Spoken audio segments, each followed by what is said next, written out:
Welcome to 108 news Telugu. బులెటిన్ల ముందుగా headlines. సచివాలయంలో వింత ఉత్తర్వులతో అధికారులు షాక్. సెల్ ఫోన్లు, ల్యాప్టాప్లు ఛార్జింగ్లపై ఆంక్షలు. సముద్రంలో చేజింగ్ సీన్. కాకినాడలో సింగం 2 సీన్ రిపీట్. ఇదెక్కడ విచిత్రం, ఇలా కూడా క్లీన్ బౌల్డ్ అవుతారా? క్రికెట్ హిస్టరీలోనే ఇది మొదటిసారి. ఆటగాళ్లే కాదు, ఈసారి రికార్డులు బదులు కొట్టిన ఫ్యాన్స్. దడపుట్టిస్తున్న తుఫాన్. ఏపీలో ఉరుములతో అతి భారీ వర్షాలు. తెలంగాణ సచివాలయంలో ఉన్నతాధికారులకు, ఉద్యోగులకు షాక్ తగిలింది. సిఎస్ శాంతికుమారి ఇటీవల జారీ చేసిన కొన్ని వినూత్న ఉత్తర్వులు ఇప్పుడు హాట్ టాపిక్గా మారాయి.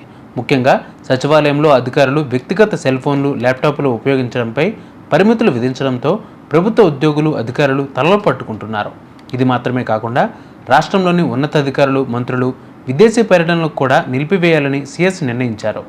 రాష్ట్ర ఖజానాపై భారం తగ్గించడమే లక్ష్యంగా ఈ నిర్ణయం తీసుకున్నట్లు తెలుస్తోంది.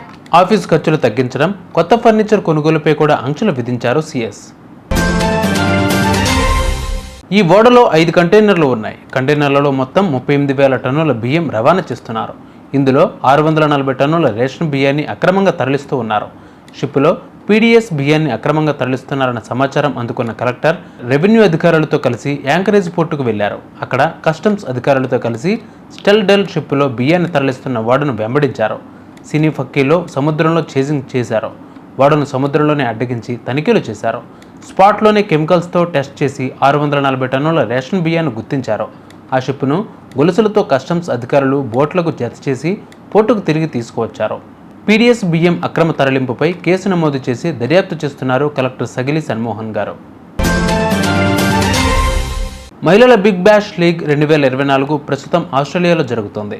ఈ సీజన్లో తొలి నాకౌట్ మ్యాచ్లో సిడ్నీ థండర్, హోబార్ట్ హురిక్సేన్ జట్లు తలబడ్డాయి. ఈ మ్యాచ్ తొలి ఇన్నింగ్స్లో ఓ విచిత్రమైన సంఘటన చోటు చేసుకుంది. ఓ షాట్ ఆడిన 2 సెకండ్ల తర్వాత ఒక బ్యాటర్ క్లీన్ బౌల్డ్ అవ్వడం విశేషం. ఇది అందరినీ ఆశ్చర్యపరిచింది. ఈ బ్యాట్స్మెన్ క్లీన్ బౌల్డ్ కాకపోతే రన్అట్ అయ్యే ప్రమాదం ఉండేది. ఈ ఘటనకు సంబంధించిన వీడియో ఇప్పుడు సోషల్ మీడియాలో వైరల్గా మారింది. ఈ మ్యాచ్లో తొలుత హోబార్ట్ హురికేన్స్ జట్టు టాస్ గెలిచి బ్యాటింగ్ చేసింది. కానీ హోబార్ట్ హురికేన్స్ 3వ ఓవర్లోనే తొలి వికెట్ కోల్పోయింది. రూత్ జాన్సన్ రూపంలో జట్టుకు తొలి దెబ్బ తగిలింది. షెబ్నిమ్ ఇస్మాయిల్ చేతిలో రూత్ జాన్సన్ క్లీన్ బౌల్డ్ కాగా, జాన్సన్ క్లీన్ బౌల్డ్ అయిన తీరు అందరినీ ఆశ్చర్యపరిచింది. నిజానికి హోబార్ట్ హురికేన్స్ ఇన్నింగ్స్ సమయంలో షెబ్నిమ్ ఇస్మాయిల్ 3వ ఓవర్ బౌలింగ్ చేసింది. షెబ్నిమ్ ఇస్మాయిల్ వేసిన ఓవర్ 4వ బంతికి రూత్ జాన్సన్ భారీ షాట్ ఆడేందుకు ప్రయత్నించారు. ఆ టైంలో వికెట్కి తగిలి అవుట్ అయ్యాడు. బోర్డర్ గవాస్కర్ ట్రోఫీ సిరీస్ ప్రారంభానికి పెర్త్ టెస్ట్ రికార్డు స్థాయిలో హాజరును ఆకర్షించింది. ఇది క్రికెట్ ప్రేమికుల ఉత్సాహాన్ని చాటి చెబుతోంది.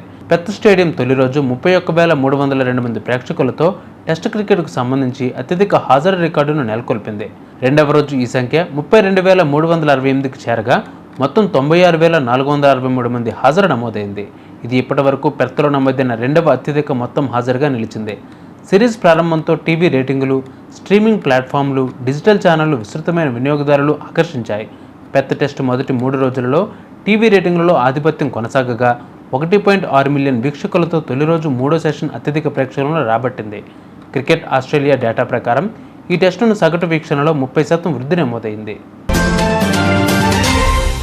నైరుతి బంగాళాఖాతంలో ఏర్పడిన తీవ్ర వాయుగుండం గత 6 గంటల్లో గంటకు 13 కిలోమీటర్ల వేగంతో ఉత్తర వాయువ్య దిశగా కదులుతూ ఈరోజు 28 నవంబర్ 2024 భారత కాలమానం ప్రకారం ఉదయం 8:30 ఉత్తర ఆకాంక్షం 8.5 డిగ్రీలు, తూర్పు రేఖాంశం 82.3 డిగ్రీల వద్ద కేంద్రీకృతమై ఉంది. ఇది ట్రింకోమలి అంటే శ్రీలంకకి తూర్పు ఆగ్నేయంగా 120 కిలోమీటర్లలో, అలాగే నాగపట్టణానికి ఆగ్నేయంగా 370 కిలోమీటర్లలో, పుదుచ్చేరికి ఆగ్నేయంగా 470 కిలోమీటర్లకి, చెన్నైకి దక్షిణ ఆగ్నేయంగా 550 కిలోమీటర్ల దూరంలో ఉంది. ఇది ఉత్తర వాయువ్య దిశగా కదిలే అవకాశాలు మరింత ఎక్కువగా ఉన్నాయి. రాగల 12 గంటల్లో మరింత బలపడి తుఫానుగా మారే అవకాశం ఉంది. ఆ తర్వాత 2 రోజులలో ఈ తుఫాను శ్రీలంక తీరం చుట్టూ కదులుతూ ఉత్తర వాయువ్య దిశగా తమిళనాడు తీరం వైపు ప్రయాణిస్తుంది. చూసారుగా విభాగాలు బులెటిన్ అప్డేట్స్. మరిన్ని అప్డేట్స్తో మళ్ళీ మీ ముందుకు వస్తాను. అంతవరకు కీప్ వాచింగ్ 108 న్యూస్ తెలుగు.